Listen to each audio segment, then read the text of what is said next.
మరో బ్రేకింగ్ చూస్తున్నాం. భారీ వర్షాలతో శ్రీశైలం జలాశయానికి వరద నీరు పోటెత్తింది.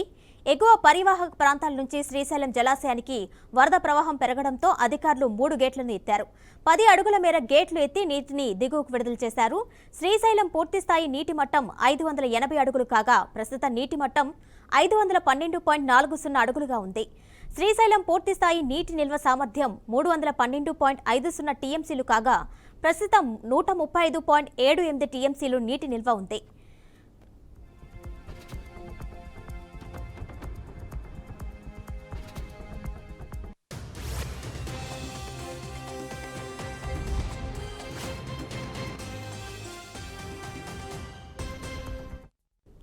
వరద ప్రవాహం భారీగా వస్తూ ఉండడంతో 3 గేట్లను ఎత్తిన కర్నూలు చీఫ్ ఇంజనీర్ కబీర్ బాషా ఒక్కో గేట్ నుంచి 27,000 క్యూసెక్కుల చొప్పున నీటిని విడుదల చేశారు.